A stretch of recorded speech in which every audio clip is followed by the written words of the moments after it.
so much for keeping me out of hot water today. You got it, Kathy. Appreciate you. So a very brief background on this. So our district started Rotary Leadership Institute. Back then it was called the Rio Grande Academy. Bruce Bortner, who facilitated the first session this morning, was the first district Rio Grande Academy coordinator.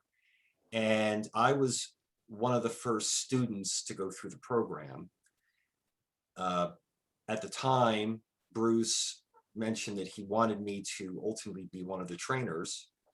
So he wanted me to go through the sessions, which made sense because I wouldn't have known what to do. I was new to Rotary at the time.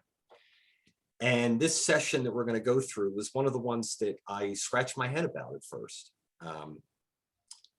It reminded me of a question I was asked, true story, years ago. I don't remember the circumstances, but I do remember the question. And it was, Jeff, do you take the bus to school or do you pack your lunch? And I couldn't make the connection between the two. Like, why was it asked like that? Similarly, and I'm going to share my screen. This module came up. And again, I was fairly new to Rotary. So I had a sense of vocational service. I had a sense, but I really didn't have the true sense until after this. And I also had a sense of why ethics was so important to Rotary, but I didn't make the connection. I did after the module. And Bruce, I don't remember who, it probably was Greg Todd that did the training, but it made a lot more sense after. Yeah. So ethics in vocational service. And again, please ask questions, especially if you're maybe new to Rotary and you don't have a lot of familiarity with vocational service. Arturo touched on it briefly in his session. We're going to get into it a lot more deeper. So every module in Rotary Leadership Institute has this very nice sentence under the title, which I think captures the essence of what it is we want to cover. So it says, I am ethical, recognize and promote ethics in others, and seek opportunities to serve through my vocation. So here's, I think, the first thing to consider here. Let me see. I'm going to go back. Give me 1 second. Please don't get a headache as I'm scrolling.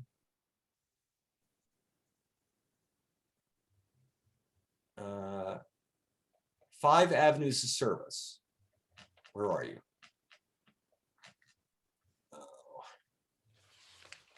Okay. I'm not finding it, but we know what they are. So on page 15, Jeff. Page 15, thank you. Oh, that's right, of course. Arturo touched on these five, right? Club service, vocational service, so on. By the way, Rotary International used to recommend that club boards were focused on the five avenues of service. And when I was president-elect, they changed it.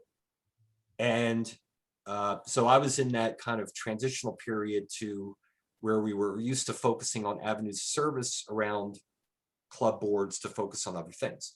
Having said that, if you look at these five, and I highlighted vocational service because that's what we're going to be talking about. In some ways, you can say for the other four, club service serves the club. I think that's what Sonny mentioned.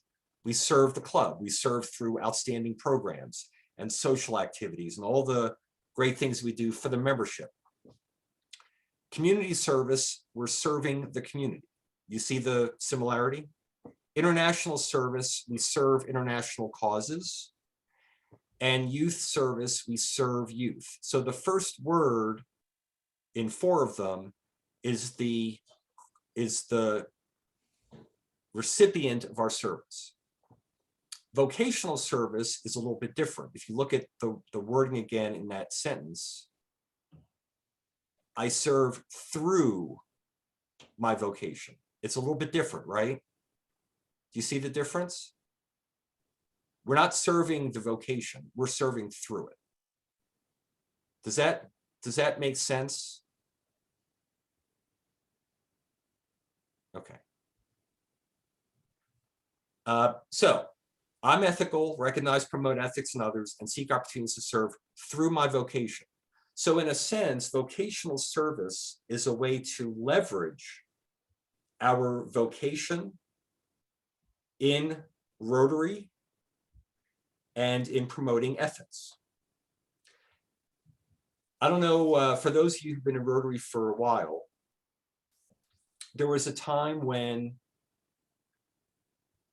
it was not recommended that we talk much about our vocation in Rotary. Like it was self-serving. Does that ring a bell? And so it was challenging to say, well, how do I connect Rotary and my vocation without being self-serving about it? Because that's not why we're in Rotary. Well, I think this notion of ethics and vocational service kind of reinforces the connection. And that's what we're going to talk about today. A few things we're going to focus on. What are Rotary's guiding ethical principles? We're going to take a long, deep dive into that. What are the values that we share? And how do these values relate to me and my club? Okay. So I'm going to scroll down to the first insert here. And I highlighted a number of things. Let's see. Chat. Okay. So these are guiding principles of Rotary. Some of them we are very familiar with, some of them we may be less familiar with. Here's the four-way test. And I highlighted all of it because even if the word ethics is not specifically here, you could argue that ethics is foundational to the four-way test.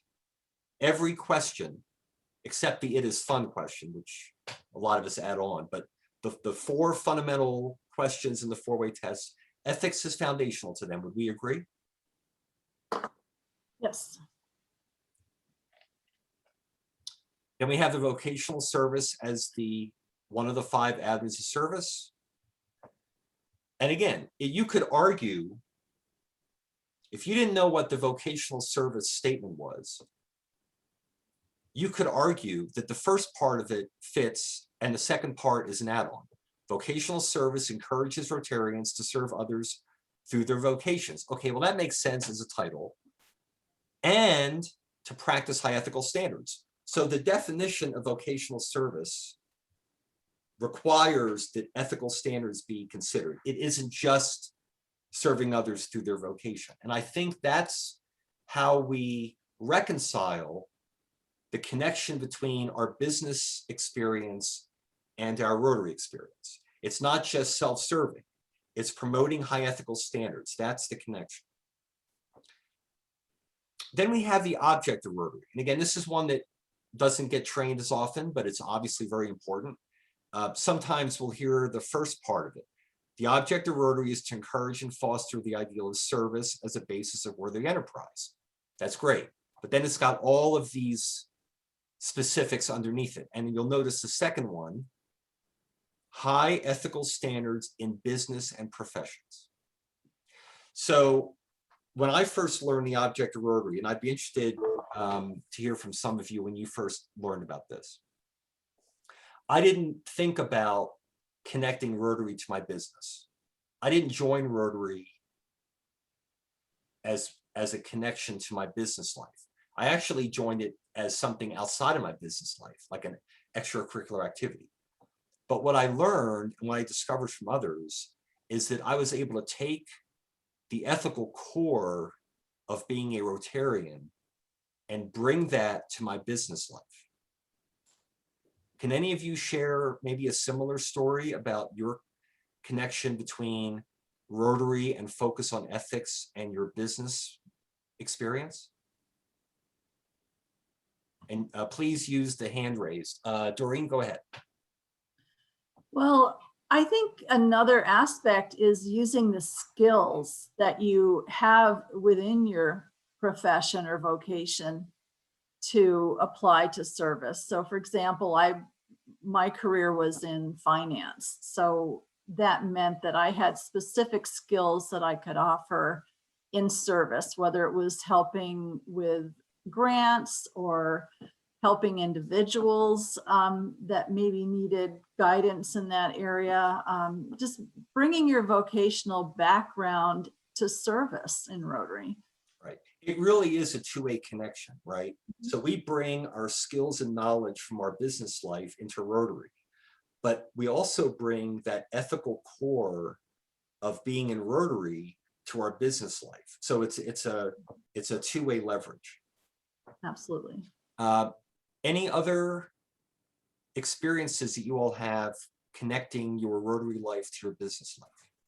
Or if you're retired, the business life before you retired?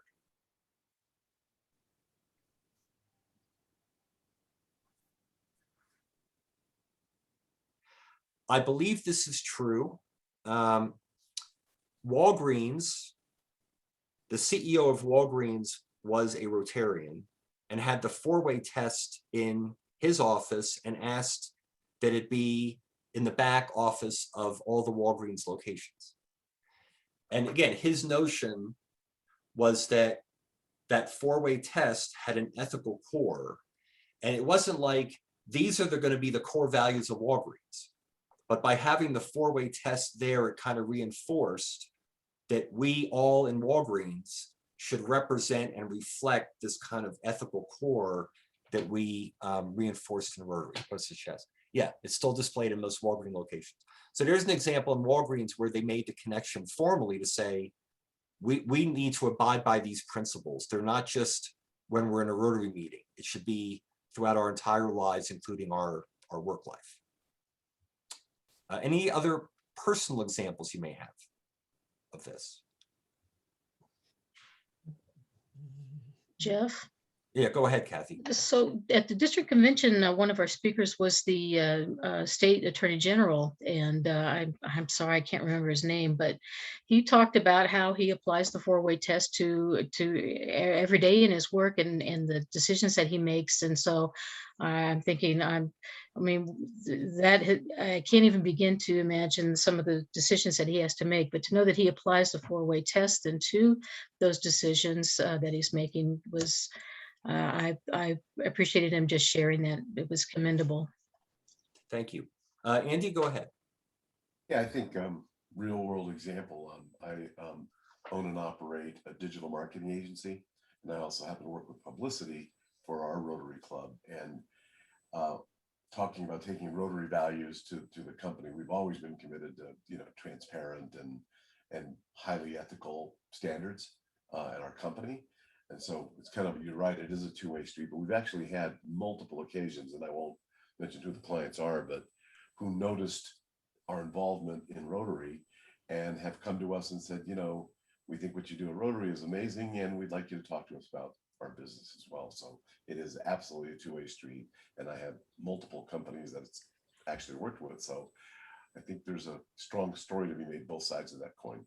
Yeah, I remember when I first joined, we had a number of members of the club who were very established business leaders. And I was a little bit intimidated at first. But what I noticed is that they were wearing Rotary hats in Rotary. They were not wearing their business leader hats unless they needed to use their business acumen to do something in Rotary, like what Jordan was saying. But when they were back in their business life, they would occasionally be wearing their Rotary hats and kind of thinking about, how am I going to address this situation with that ethical core that I've learned through Rotary? So there's a connection. There's this fourth kind of language of Rotary that we probably go over the least, which is the code of conduct. And again, all of this you can find on the Rotary website. The first two of the four, as a Rotarian, I will address this notion. The first one says, act with integrity and high ethical standards in my personal and professional life. And the second one says, deal fairly with others and treat them and their occupations with respect. So this notion of ethics and vocational service are all kind of embedded in key fundamental Rotary language. It's really at its core. So if you're not familiar with these other two, the object of Rotary and the code of conduct, it's good to become familiar with them. And again, it's, you know, ethics is at its core. And I would say in the years I've been in Rotary, it's been strongly reinforced. I didn't join for this reason, but it's been very helpful in personal and professional experience.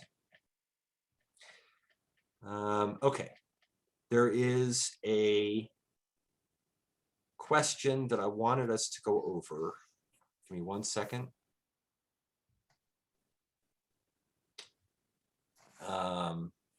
There was something I found very interesting. Okay. There's a second insert in your manual, which has some outstanding vocational service ideas. And again, I don't know about you all, but at the club level, it was a lot easier for me to understand the other ones. I could see the club service. We have an Interact club. We have students that go to Youth Exchange and RLI. And we had, we had Rotaract at the time. Of course, as Sonny mentioned, that's not really part of youth programs anymore, but that made sense. Club service made sense. I could see it. International service made sense. All of them made sense. But vocational service wasn't quite as intuitively obvious to me. But I did see activities that our club did, and I have since seen activities that other clubs have done that really kind of reinforce this fifth avenue of service. So if you look at, and again, these are just some ideas, advancing high ethical standards in the workplace, we kind of talked about that.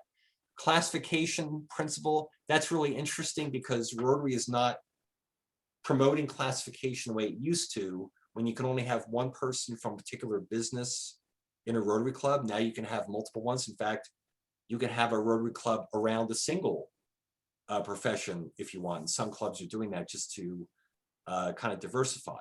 But the notion of classification is still an important one, even if it's not like a requirement like it used to be, but it provides diversity.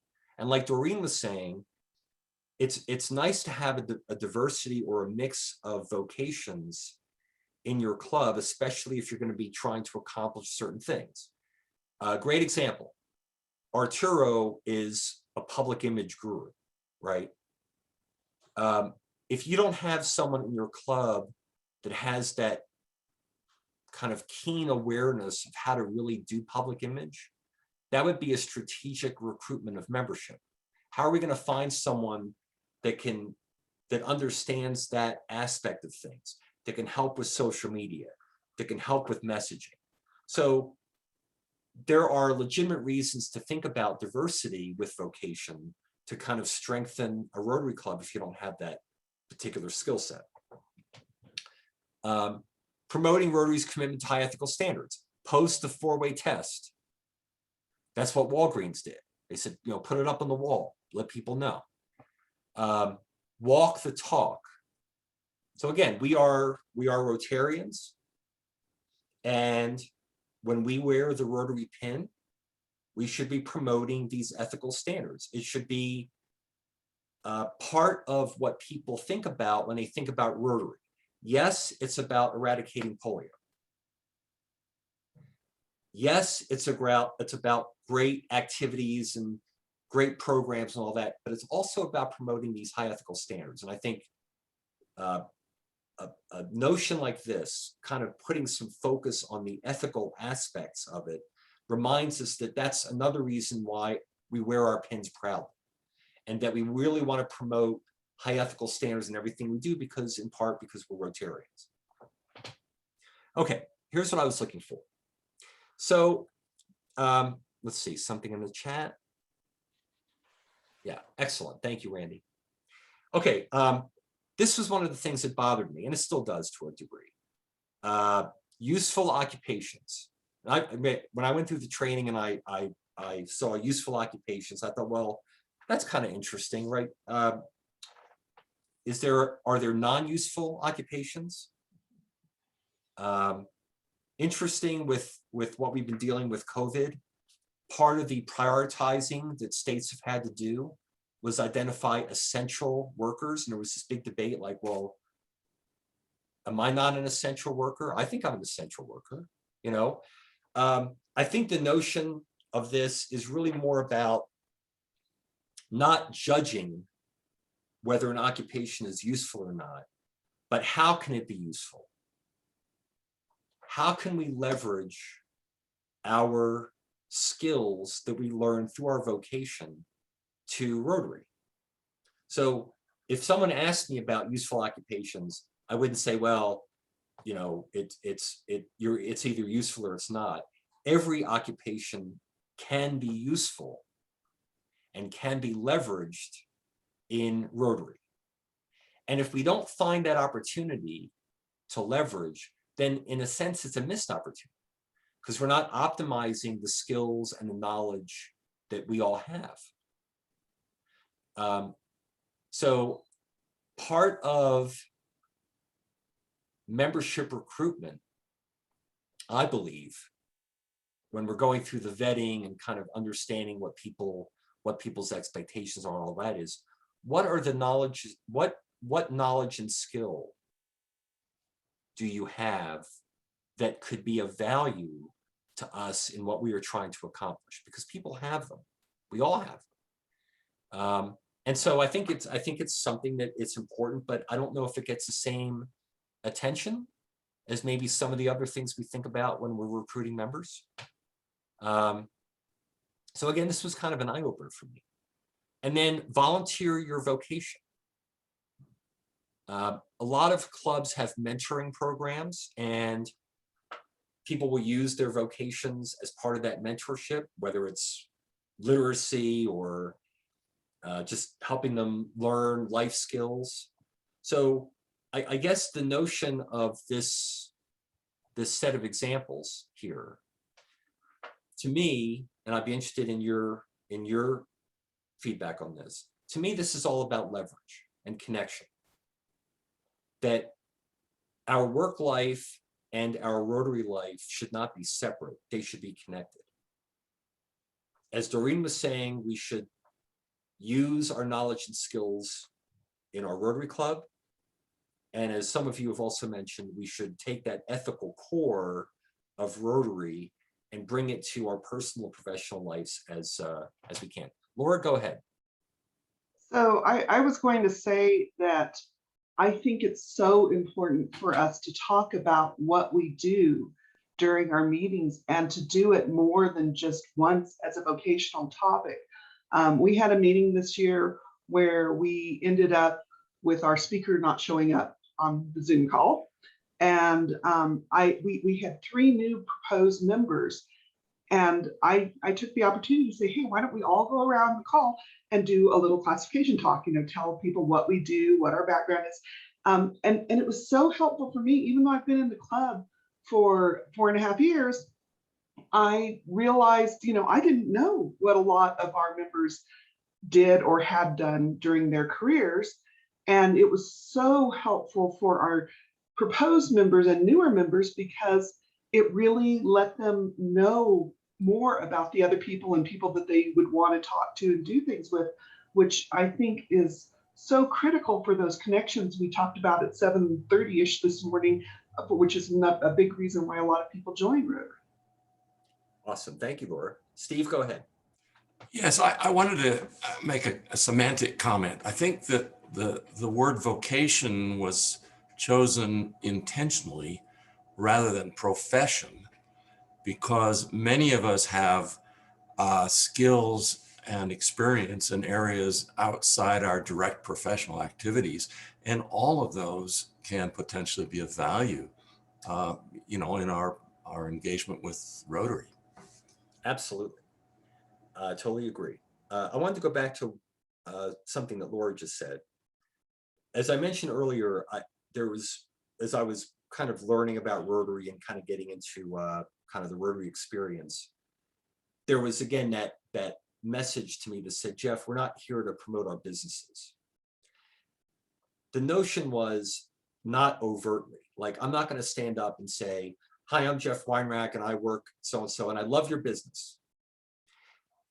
And yet, for many of us, if we need something done and we need to go to a business, we're going to go to a business with Rotarians in it. Because there's that certain level of trust. We share that ethical core. And so a lot of us work together on the business side, but it wasn't because it was sold to me. It just became natural. So yes, I have a lot of business relationships through Rotary, but it was not done in a kind of that self-serving, you know, we have a great business and we'd love to work with you. It just made sense. And I think that ethical core was a big piece of it, because if I'm going to do due diligence to find a company to work with, in a sense, being in Rotary, I've already done some of the due diligence because we know that ethical core is in place. Kelly, go ahead. So I have kind of an odd question. I was just wondering if it's ethical to use Rotary on a resume that you're a Rotarian. If anyone would like to answer that, please go ahead. I think there'll be some pretty good feedback on that question. I haven't had to update my resume recently, but I know when I was starting out, I put on my resume that I was a Rotary Youth Exchange student during the years that I was abroad. Steve, do you have your hand up? Yeah, I can't see why not. You know, it's part of who you are. Just like saying you were in the Peace Corps, for example. Randy, go ahead. Yeah, I haven't updated my resume in forever, but I actually put it on my resume and talked about Rotary to one of my people that I was applying a job at. I think it helped me get the job because they were a fellow Rotarian. So absolutely put it on there. That's something to be proud of. Nancy? I actually did have to update my resume mid-career, and I would say I did add it. And it was one of the talking points in the interview that I had, because they felt like, well, what kind of dedication do you have to the community? And they want to know how much involvement you have and how much you're willing to stay in the community and be part of the community. And I even used it in terms of willing to leave, because I actually also had to do an interview out of town. And the Rotary still helped, because I said, you know what, even if I come here, I can invest in this community because I already have a method on how to invest in the community, and that's through Rotary. So one of the things is, if you hire me and I move into this new community, one of the first things I'll be doing is joining Rotary so I can be invested in your community. And actually, I got a job offer from them. And I think that was a good selling point as well, because it does give them a level of, okay, you're dedicated to the community service, but you're also dedicated to the community and all the involvement that it had. So I do think in both interviews, it definitely helped. Thank you. Brad? You know, as Rotary becomes more a part of you, I would say the opposite is probably true. It would be unethical not to share that, because of your resume is supposed to represent who you are and what you're about. And listing your Rotary experience does exactly that. That's excellent. Thank you. Andy? Yeah, I just can also mention that I have, of course, listed on my LinkedIn profile my Rotary involvement and the committees that I've worked on, and I've had a lot of people notice that as well. And so it's other people, I clients throughout the world from one of the companies I'm involved in, and the LinkedIn presence there is a great idea. Awesome. Thank you. Governor? I agree with everything everyone has said, and just want to mention that since Rotary offers leadership opportunities and training in being a leader, it is also one of the strengths you bring to any prospective employer. So it's completely appropriate. Great. Nikki? Mine kind of dovetails off of Sunny's in that what I was going to say is I didn't have it on my resume with my most recent job, but my boss nominated me for a statewide award. And in that, she specifically mentioned that Nikki's a member of Rotary and brings a lot of those skills, leadership characteristics and stuff to her work, which I thought was interesting. Awesome. Kelly? I just wanted to follow up by saying thank you, everybody, for your opinions and your advice.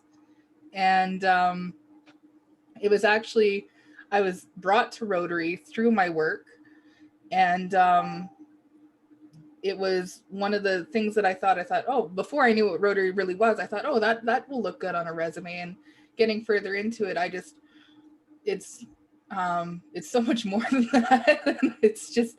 I was just curious if it was actually ethical in the Rotary community to use that. So thank you very much. So I have a follow-up question, which really I think is the essence of this module about combining or bringing together ethics and vocational service. So if you were on a hiring team and you saw a resume and it had that this person is in Rotary and maybe it had their activities, to what degree would you think about that person in terms of this notion of an ethical core, as opposed to, oh, they're part of a service organization, which is great. I'm not minimizing that. But to what degree would you project that notion of that ethical core four-way test to that person prior to an interview? Laura, go ahead. I was going to say that when I've been interviewing people and they have Rotary or their experience with some other service organization, it really does enhance your view of them because you know they have core values that align with maybe your core values, hopefully, and it really does make them a much more viable candidate from the get-go, from the, yeah, I want to interview Kelly because she is a Rotarian. Great. And Kelly, did you have your hand up? I was just going to say that when I was part of a hiring committee, well, not a committee, but like for the job that I had, I was a member in 4-H when I was younger, and I see a lot of similarities between 4-H and Rotary. It's kind of like the adult version of 4-H as far as ethics go. And it was definitely, whenever I seen somebody with 4-H experience on a resume, it was a sense of familiarity as well as a sense of, their ethics and who they are as an individual. And so just for that reason, I think that if I was on a hiring committee and I seen somebody with a Rotarian noted in their resume as a Rotarian, I feel like I would definitely be more inclined to want to meet with that individual, and especially because I forget who just said it. Somebody just said, I think it was Laura. We probably share the same ideologies, which I think is so important. I have worked with other service organizations, but I'm not as familiar with, let's say, their core as I am with Rotary's core. But what I have heard from others who have either been part of those organizations, let's say, and again, I don't even want to mention them, but they've been part of them or they work more closely with them, is that something like the four-way test sets Rotary apart from those other groups. It's not that they're not ethical people and so on, but it may not be at the core like the four-way test is with Rotary. Is that your understanding or your experience? I'm sorry, was that question directed at me? At anyone. Okay. Laura, you've got your hand up. So I think one of the things I really was attracted to about Rotary was the four-way test that they said at the beginning of each and every meeting and that we have throughout our membership. But it also was very reminiscent to me of things that they say in scouting, that, the oath and the law that we say at the beginning of every scout meeting or any group assembly, or what we said as a campfire girl. 4-H has a lot of things like that too. I was not in 4-H, but my little sister was in 4-H, and she was an international 4-H youth exchange student. So there are a lot of organizations that have that. The thing I think that is so appealing about Rotary, though, is that Rotary carries that into adulthood, and it makes us think about it every day. And I can tell you, I always run that 4-way test through my head when anybody asks me to do anything that I may, have questions about. And, is it the truth? Is it fair to all concerned?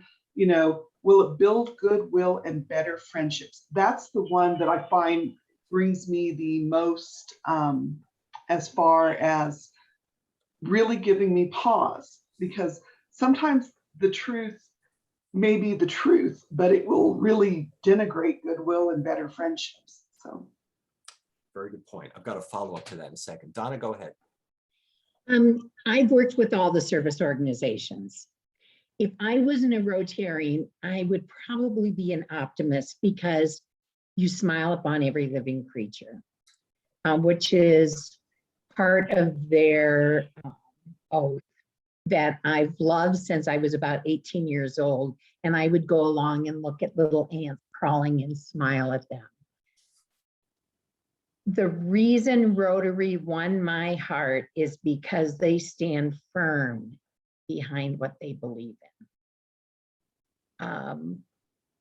I'm not saying that other organizations do, but what I've seen over 43 years of service with other organizations is a lot of those organizations have turned into a bunch of old people. A bunch of old people that in a lot of cities are old farmers that are dying out and no longer want to be active.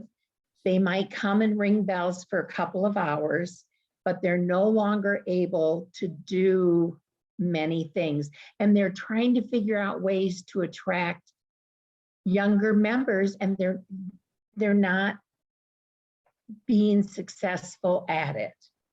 I chose Rotary, and on a resume, absolutely I would take the Rotarian to interview first, because of that ethical standing that shows through. Because they're going to be a hard worker, because they stand for something. And no matter who we meet around the world wearing their Rotary pin, they may be involved in international projects, they may not. They may be involved in community projects, they may not. But they all abide by the 4-way test, or at least they should, right? That's what we have in common. Doreen, go ahead. I just wanted to mention that, I just thought of it when we're talking about resumes and such, but we've all mentioned, or many have mentioned, that when you move into a new community, Rotary is the way that you get connected to that new community and learn about it. But my participation in Rotary also helped me to actually get a job when I moved to a new community, because there were people there that knew me from my participation in Rotary, and they had that level of trust in how I conducted myself in my profession and what my background was. So that's just another way that Rotary helps us, when we participate. Great point. Well, we're gonna move on to the next session in a minute, but if you are relatively new to Rotary, and I think some of you are when you introduce yourselves, I hope that if before this module you didn't see the strong bond between ethics and vocational service, maybe it's a little clearer now. It may take a little bit longer, but to me, it is now a very strong connection, and kind of going through it like this helped me a lot. I hope it's helping you. One thing that we didn't talk about, there's a flip side to this. Our district, and probably your districts, have at the district level something like a crisis management team. If God forbid something goes wrong, we've got to have a plan and a process to address it? How do we deal with the media and all of that? Because we have that ethical core, when something does go wrong, I think it affects us a little bit more because we have an expectation in Rotary for those high ethical standards. And if something does happen, it's a bit of a knock. I mean, it affects us, even if we weren't directly involved, because it's like, boy, that's getting to our ethical core, right? So I think it's reasonable to hold ourselves to that high standard, but it is important that we have a process to deal with something because things happen, right? I mean, it does. Sometimes it's hard to live up to the standards that we set for ourselves. Any final questions before we move on? I am sorry that Earl could not join us. He is fantastic, and hopefully you'll get to hear Earl, if not with part one, at a later part. So, all right, Kathy, back to you. Thank you, everyone. Jeff, thanks so much. Boy, you're a great pinch hitter. We're going to sign you up with the Cubs this year, and maybe we'll take World Series again. So thanks so much. All right, so let's go ahead and Doreen is going to be facilitating Foundation One, our foundation. And just like with so much of Rotary, the foundation is like this huge iceberg, and we're just going to maybe scratch the very surface of it then. So Doreen, you got the ball. Thank you. Thank you, Kathy. I love talking about the foundation. I just set my timer so I can keep on task here.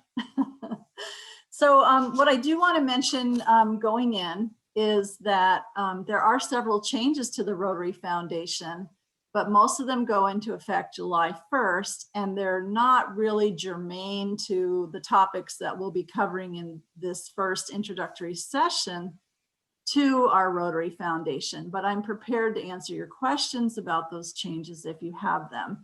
The one thing that is sort of current now is the 7th area of focus, sustaining our environment. And starting July 1st, people will be able to apply for grants in that area of focus. So in your materials, you have the questions and answers that we'll be going over the first 20 minutes in our group discussion. I like to do them in a slightly different order because they make more sense to me that way. And then in the next 20 minutes, I want to take advantage of the fact that we are in an online environment and we can go to the Rotary website and share some dynamic information that replaces some of the more static information that's in your handouts. So first I want to ask you, what do you know about the Rotary Foundation and what does it do? How does it help you do good in the world?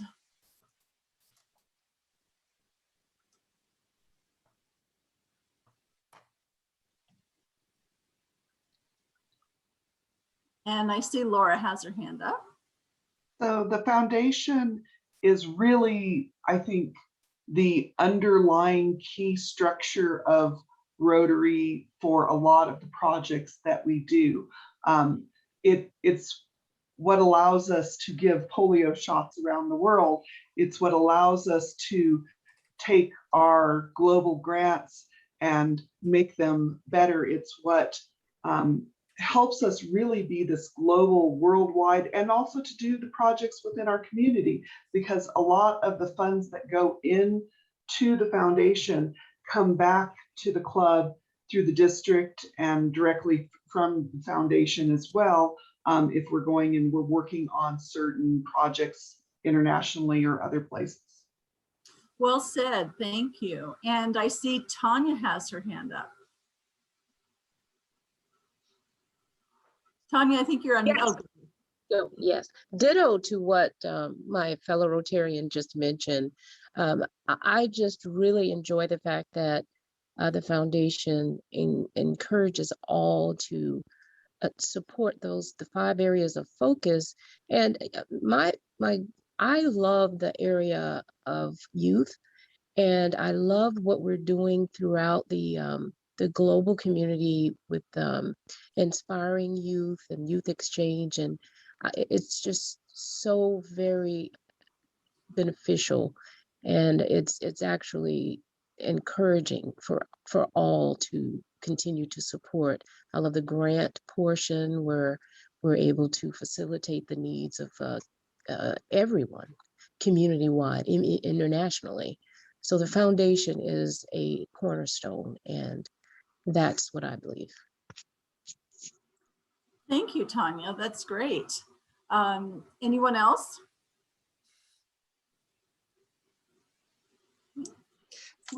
The foundation really supports with the funding for the global grants, and that is so crucial. And they also provide the criteria, the guidance, the fact that we have to do needs assessments before we just start doing a project, that we need to provide credibility and accountability with our reports. They really help guide us through the whole process. And the other aspect that's helpful is having the action groups that can provide more information on a particular type of a project that we might want to do. The action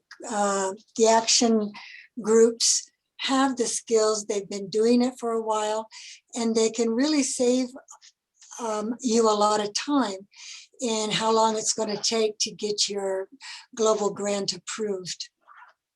Thank you for adding that, Deborah.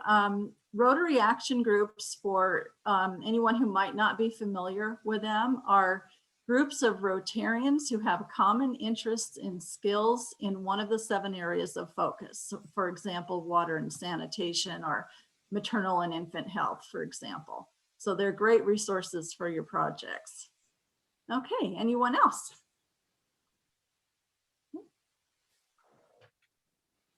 So let's consider how the Rotary Foundation can be involved in the projects that we carry out in our clubs and districts. And that's a nice segue to what Deborah just shared with us.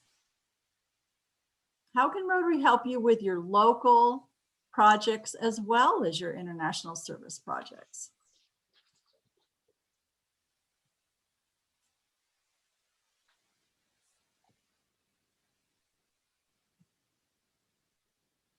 I would say it's very similar to what they do with the global grants. They provide a framework, a criteria that they give you the expectation. They also provide a certain amount of funding. And so they're there for you as a resource. Yeah, I think it's similar. Okay, thank you, Deborah. And I see that Laura has her hand up. Laura? So basically, the best way that they help with our local projects is because when our club contributes to the Every Rotarian every year, and when our club meets the goals, provides certain amounts of money, 3 years later, a percentage of that money comes back as a match to our club for us to use grants to do bigger things than perhaps we would have been able to do with the club if we didn't have that. And it also gives us a tremendous way, we talked about a little bit about recognition earlier, to recognize our folks that become Paul Harris Fellows or members of the Paul Harris Society. So it really is wonderful for our clubs. Okay, great. All right. And that's a good segue into something that I like to share. When we do local community projects, we can apply for a district grant to help fund those projects. And many people think the district grants are funded by district dues, but where in fact are district grants funded from? And Laura kind of gave us the answer there. Are they funded by the annual fund? Exactly. So district grants are overseen by the district, but they are in fact Rotary Foundation grants. So we can use those to do our local projects. Okay. How many of you have held roles in your club or district involving the Rotary Foundation. And you can also share what your clubs have done involving the Rotary Foundation. Okay, Nikki? Oh, I was just going to raise my hand to show that I've been involved in it. Our club has gotten district matching funds for at least since, probably 9-10 years ago. And it is a great way to do a project because what we're doing is we're matching 1-to-1. And so our club could put in $1,000, we get $1,000 from the district, and we can do something in the community. So, and I happen to be the district grants chair, so I know how that works. Okay, great. All right, and Steve. Yes. Last year, for the first time, I was involved with a district grant. I participated in heading a local service project, and we are repeating the support of the same organization. It's Reunity Resources, a community farm in Santa Fe. And I'm playing a more central role based on my experience last year, and including filling out the grant application and all that sort of work. So. Okay, wonderful. Laura. So I was kind of like Nikki, raising my hand just to say I've done things, but actually within probably 4 or 5 months of joining my club in Los Alamos, a whole group of us decided we wanted to take district grant training together. And so that was my first real exposure to district grants and the whole process. And I've taken it several times, and I always learn something new every single time, not just because things change, but because I think it's always good to repeat trainings. But shortly thereafter, they actually asked me to be the club foundation chair. And I went from 0 to 120 on learning about the foundation, downloading presentations, because all of a sudden I was having to give presentations on something I barely knew anything about. And it was so rewarding. And I think it helped me learn more about Rotary than any other way I could have been involved. So I highly encourage you to get involved with your foundation group in your club, because it is just, it is the foundation. It's not just a foundation, it is the foundation of Rotary. Great example. I think many of you have probably been directly involved in the foundation. Who has participated in a Polio Awareness Day event? Probably most of you. We can all drink beer, right? That's a common activity, Pints for Polio. Laura, you have your hand up again?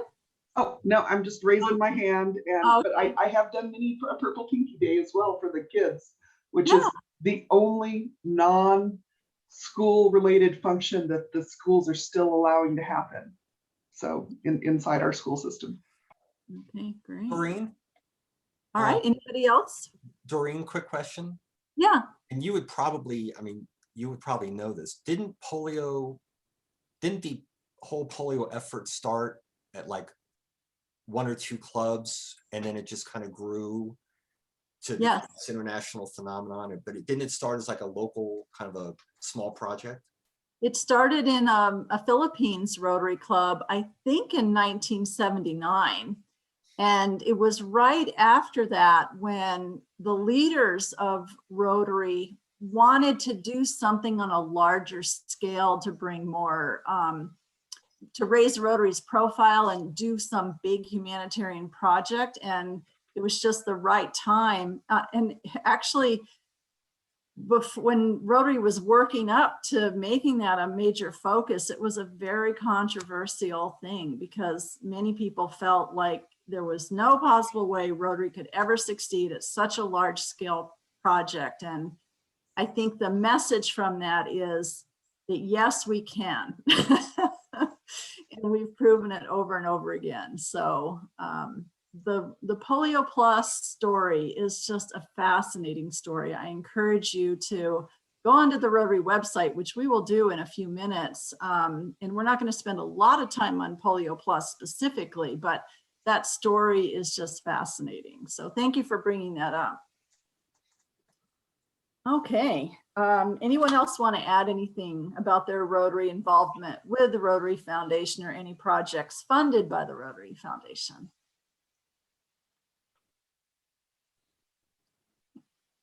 I'll just close this particular thought by saying that I think of Rotary, we are people of action. And if people are the engine or the vehicle for what Rotary does, the foundation is the fuel that gets that engine going and allows us to do our projects in the community.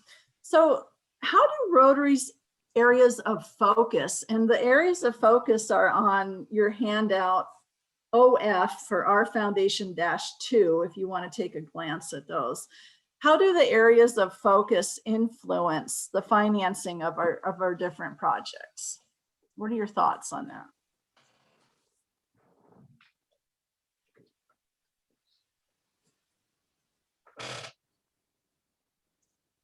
How are the areas of focus tied into global grants?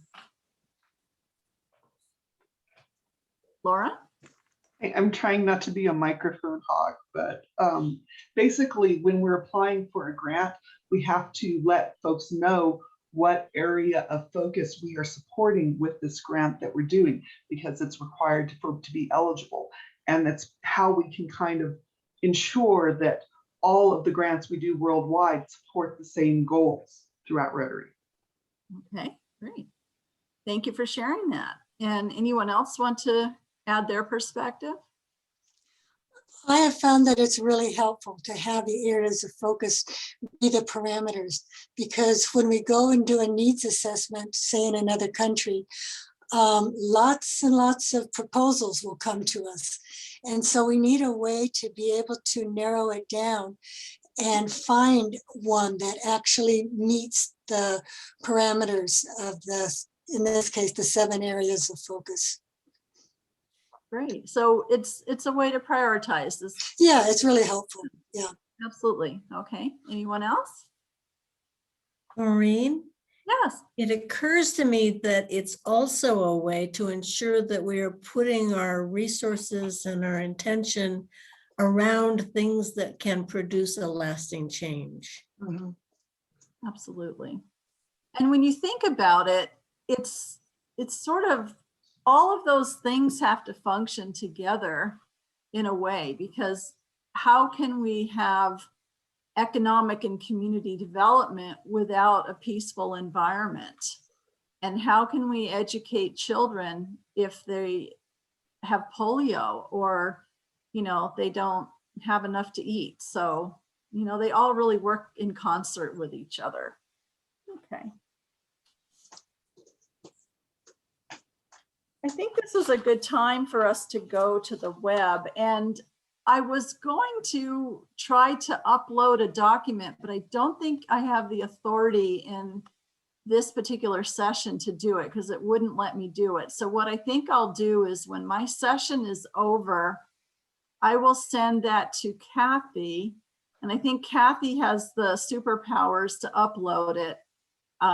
You don't, well, she'll figure it out. She'll figure out a way to get it to you. But normally you can just click on the little file box in the chat and it'll let you upload a file. And what I want to say is that for this next section, for you to do the things I'm going to show you on your own, you need to have a My Rotary account. And maybe everyone in this group, because I have a feeling this is a very advanced group. You might all have My Rotary accounts, but a majority of Rotarians do not. So what I want to say is everyone should know how to be able to sign into My Rotary and access the wealth of resources there. And you don't have to be a Rotarian to create a My Rotary account. So why would this be important? Well, maybe if you want to learn more about Rotary, there are courses in the Learning Center, certain ones you can access as a non-Rotarian. Or let's say you're part of a husband and wife team that donates to the Rotary Foundation and only one of you is a Rotarian. The other one wants to look up your giving record. You need a My Rotary account to do that. So there are lots of reasons to have a My Rotary account. And I'll make sure that that resource is available to you. I'm going to share my screen now. And Jeff, I'm going to let you off the hook because I totally forgot about having you be my scribe again. So for this next session, we don't actually need a scribe, but what I will need you to do is to alert me when people raise their hands, because I'm not sure I'll be able to see that when I share my screen. Got it. So let me go ahead and go to my Rotary, and hopefully I'm still signed in. So that's not it. Why am I not finding it? Okay. Let me do something really quick here. Make sure I'm still signed in to my Rotary. Looks like I am. I'm not sure why that's not coming up when I want to share my screen. Doreen, if you want, I can share. If you're having issues, I've got my Rotary logged in already. Okay, there. Oh, thank you for offering. I found it. It was there all the time, hiding in plain sight. You know how that happens. All right.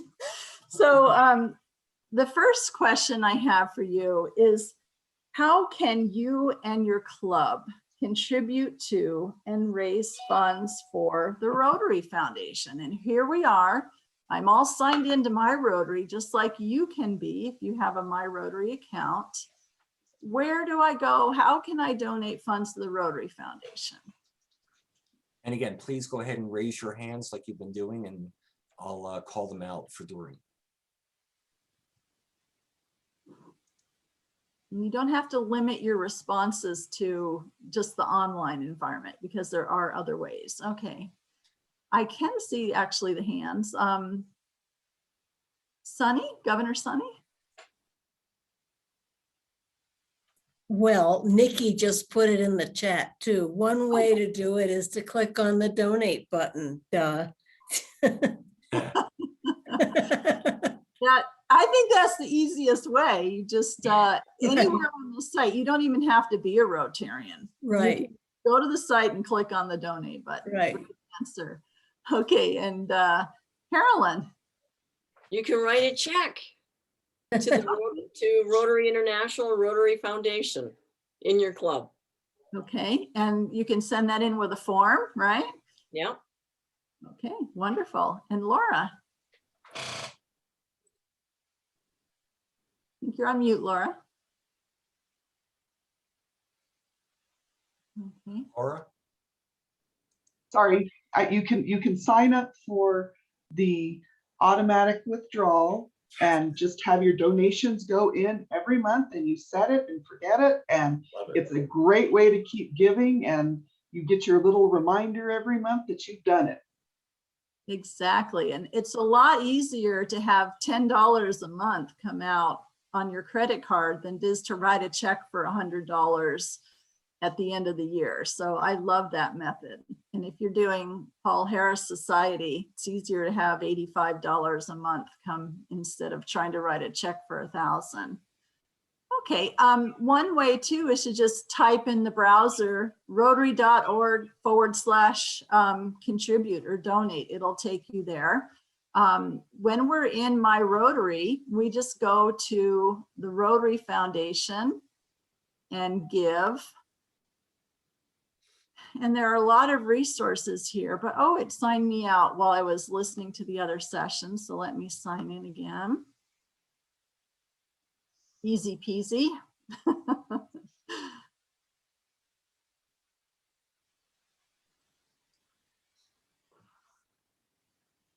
I live in a one-bar town, and I don't mean alcohol.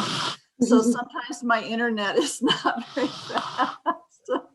We don't even have a traffic light here. Okay, here we go.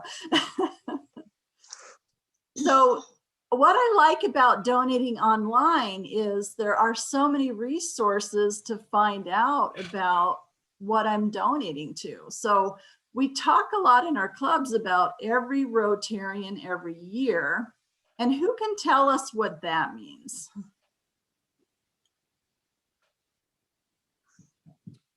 Steve, go ahead. Yeah, it was described to me as sort of a marketing slogan to encourage every Rotarian to contribute to the annual fund every year. Okay. All right. Thank you, Steve. So I want to find out more about this annual fund. I'm going to click. And it tells me at the end of every Rotary year, contributions to the annual fund are divided between the World Fund and the district designated funds. Well, that's important to know because the World Fund provides a lot of money for our global grants, and so do district designated funds, but they also supply the money for our local district grants. And let's say I can make a donation in memory of someone, or I can donate from the club's funds. And what some clubs do is they bill their members with dues for the Rotary Foundation, and then the treasurer writes a check, and the treasurer could do it this way. But let's just say I'm donating for myself, and because I live in Canada, it's already populated for me. And I can do a one-time donation, or I can set myself up right here for Rotary Direct and do a recurring donation. And it even tells me how much, if I want to do $100 in Canadian, well, that's a bargain. In the US, it's only $79.37. And I can put in my credit card information, et cetera, et cetera. Now there should be a way, and I'm not seeing it right here, where I can, oh, here it is. Let's say that I want to donate to a specific cause. Now, there's a caveat here that I want to mention right up front, because I don't want to send people astray and have them not realize the impact of going to a specific cause. You can donate specifically to one of the areas of focus, but that is a restricted donation. It does not come back in DDF.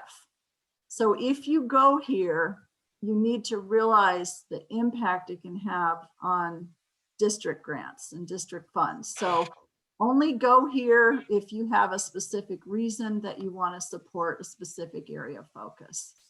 And let's say that you have volunteered to donate to an approved global grant. Well, you can put in the grant number and put in your contribution there as well. And that also does not come back to the district. But sometimes we have individuals as well as clubs that contribute to global grants. Any questions on donating? Doreen, I wanted to add to your caveat. Okay. If you go back to scroll up a little bit, go back to the main or the featured causes. Okay, yes. And yeah, I just want you, I'm going to give you time to get there because. Okay, so I'm in areas of focus. I'm in there. No, now. I want you to go back to featured causes. Oh, okay, can do that. Okay, here we go. And notice what it says, their contribution to these featured causes are eligible for Paul Harris. Yes. So if you're wanting to make your Paul Harris contribution, it's limited to these areas here. Yeah, and that's actually most of these, because if I donate to a global grant, I get Paul Harris recognition for that too. But I don't if I go to the endowment. Doreen? Yes. I believe it's also so that donations directly to polio or to the World Fund do not come back. It's just annual fund share. Is that correct? Yes, but I think we're talking about two different topics here. Oh, I'm sorry. Yes, I understand. I'm sorry. So just to be clear, Steve brought up the caveat about getting Paul Harris. About Paul Harris, right. But to go back to the earlier point, yes, only contributions to the annual fund unrestricted come back to the district. So what we want everyone to think of first, the analogy for the annual fund is that's like a checking account. That takes care of Rotary's needs today. And it also, in a way, takes care of Rotary's needs in the future if you think about the money coming back.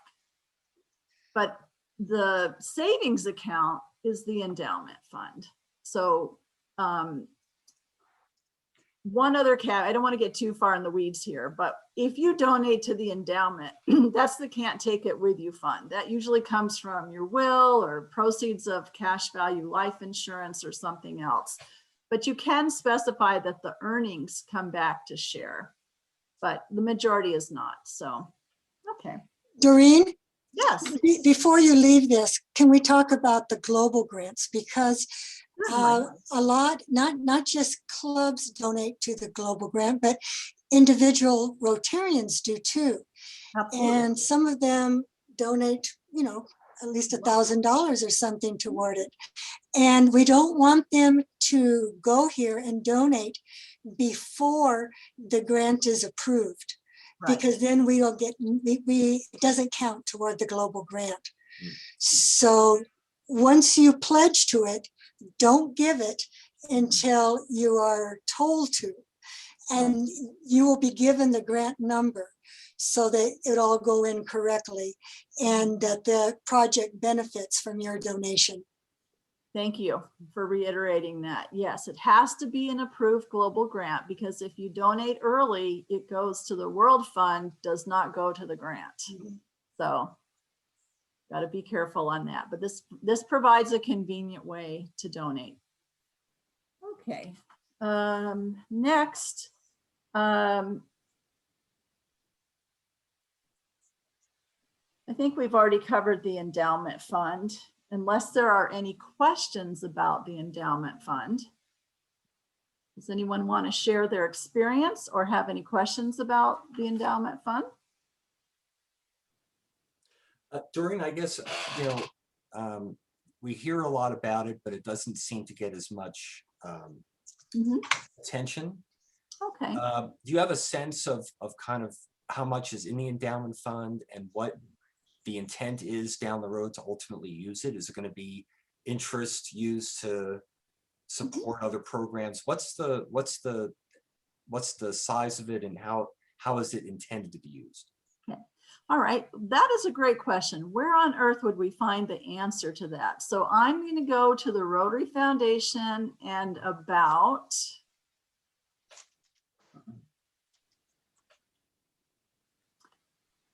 And I'm doing it this way because rather than just answer the question, I want all of you to be able to find that answer. Oh, and as we scroll through here, in your handout, it mentions that the Rotary Foundation has a 4-star rating by the Charity Navigator. And because the material is a little bit older, it mentions that that's for 10 years running and only 1% of charitable organizations receive that distinction. Well, the Rotary Foundation currently is 13 years running, 4-star rating from Charity Navigator. So here are our Rotary resources. And to find out how much money gets into the Endowment Fund, I think we'll check the fact card.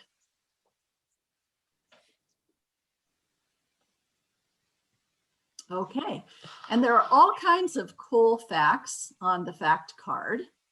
The Endowment Fund in the most recent year that we have statistics for, there were $39.3 million contributed, and cumulatively $414 million have been contributed.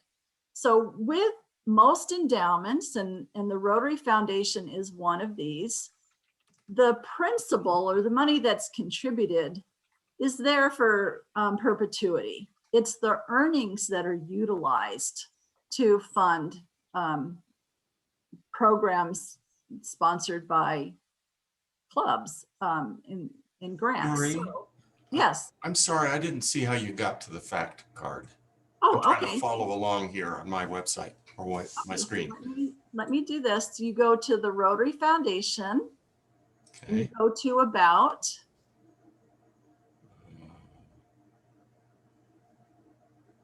And sorry, I got really slow.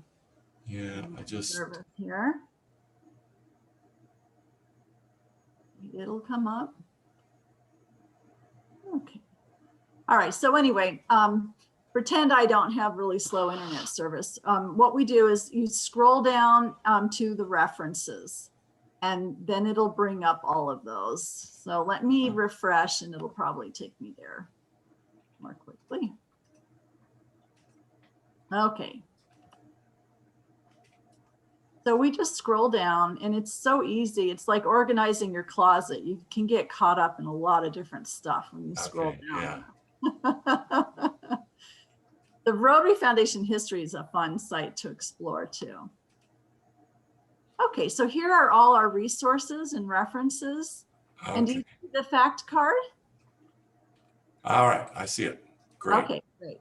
And then if we want a little more detail, if after this session I've made you curious, here's where you can get into the deeper weeds. This is a 34-page reference and it's just chock full of wonderful information about the Rotary Foundation. Okay. All right. So where were we on that last thing? Okay, facts. So I hope I answered the question.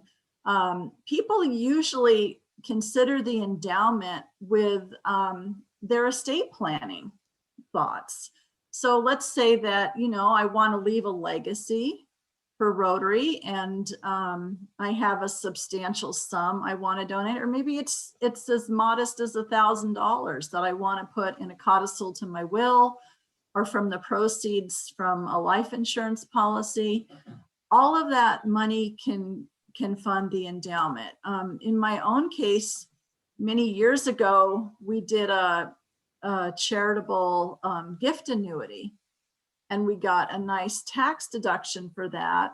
And in a few years, we'll start getting an income stream from that. When we die, all the money goes to the Rotary Foundation. So that's another way to get it's kind of a backdoor way to get foundation recognition as a major donor, where normally Paul Harris recognition isn't involved in a gift to the endowment. So you can kind of do it that way too. If you want to be a major donor and do a charitable gift annuity, that money goes to the endowment, and there are some good tax advantages in the United States. It's not available in Canada, I should add. So, okay, any other questions before we scoot over to the next topic?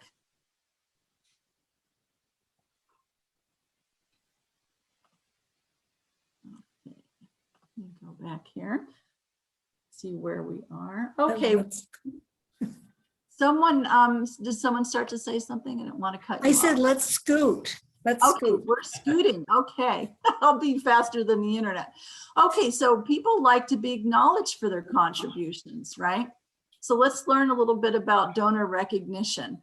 Before I click on that, what are the different ways that you can be recognized for making a donation to the Rotary Foundation?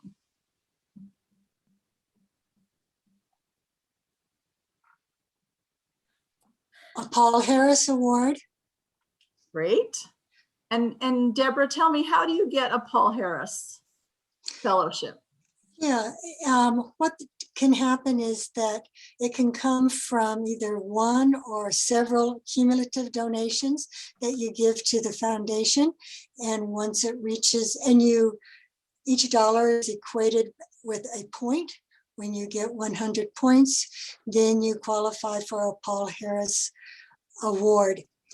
You can also be given a Paul Harris Award from another person or organization as well.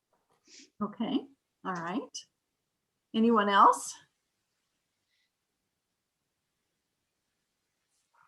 You can be recognized by the Paul Harris Society if you are a Paul Harris Fellow on an annual basis.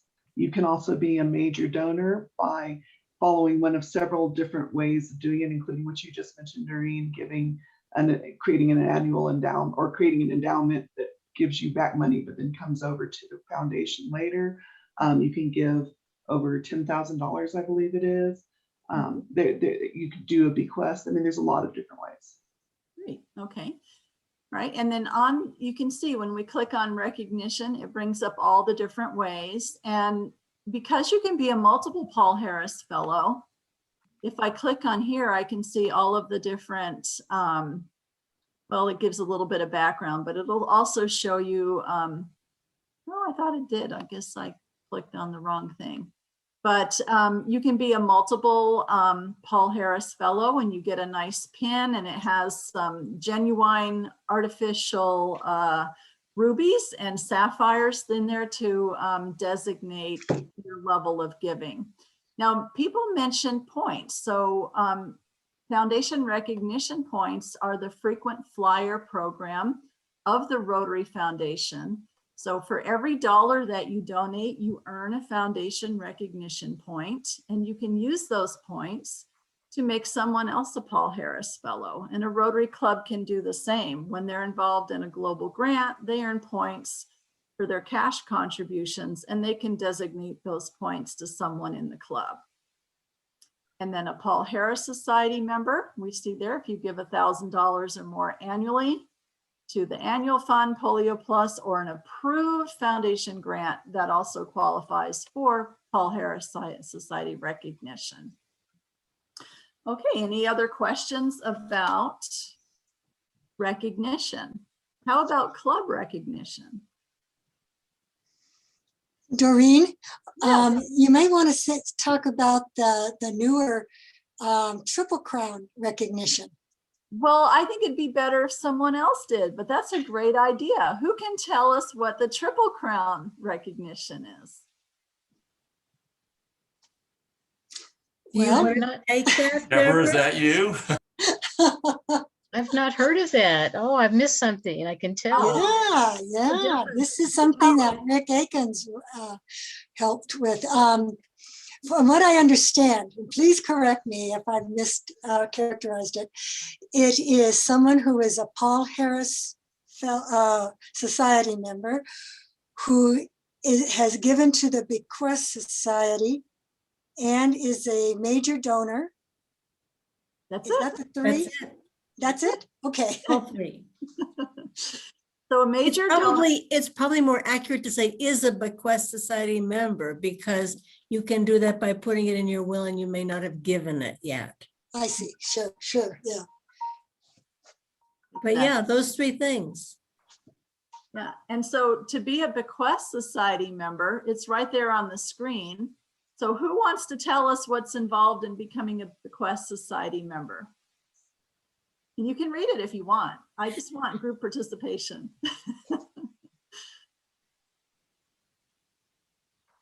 Who wants to volunteer? Somebody with good eyes. Oh, come on, guys. Okay. Okay, I'll read it. I'll read it. Okay. When you make a commitment for future gifts of 10,000 or more to the Rotary Foundation, you'll be invited to join the Bequest Society. And there are different levels here, ranging from 10,000, 25, 50, 100, 250, up to 500,000, which I guess entitles you to special seating and registration benefits at the Rotary International Convention, plus all of the above. Right. So there, as I mentioned before, kind of tongue in cheek, it's the Can't Take It With You Fund. You make a pledge, and it's pretty painless because you don't do it during your lifetime. It's a promise to give. So that's the Triple Crown. Major donor, $10,000 makes you a major donor, Bequest Society and Paul Harris Society. So if you're a member of the Paul Harris Society, you'll get there pretty quickly. So we just have a few more minutes. In this time, I will invite anyone to share something about the Rotary Foundation, perhaps something meaningful that you've participated in, like maybe an international service project or a local event, or maybe you had the privilege of doing an immunization day, or any questions that you might have that we didn't answer during the session.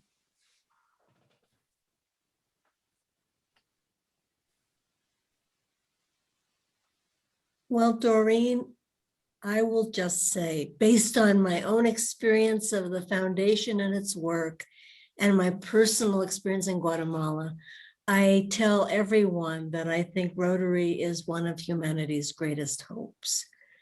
That we actually have so much power to do good in the world, to build peace and to make the world a better place. I'm so proud of our foundation. I'm so proud to have a foundation. You know, I've always wanted one and now I have one, and it's one of the best in the world. Laura has her hand up.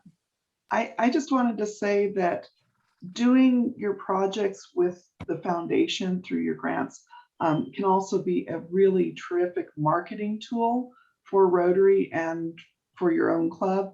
We had so many people who volunteered to come out to our Meals of Hope project this year for our club. And it was one of the very first times people could get together in any way, even though we still had to follow the COVID safe requirements. But found it's not just the good work that we do through Rotary, but it also helps publicize the good work we do and get more people to be aware of Rotary. Right, good point. In the chat, I see Nikki asked a question, is the Triple Crown recognition a district program? Nikki, as far as I know, it is an international form of recognition. We certainly recognized it here in Canada, for example. I don't know how formalized it is. And you raise a good point, because people come up with great ideas all the time, like polio, like the Paul Harris Society. That was started by a guy in San Diego, as I recall.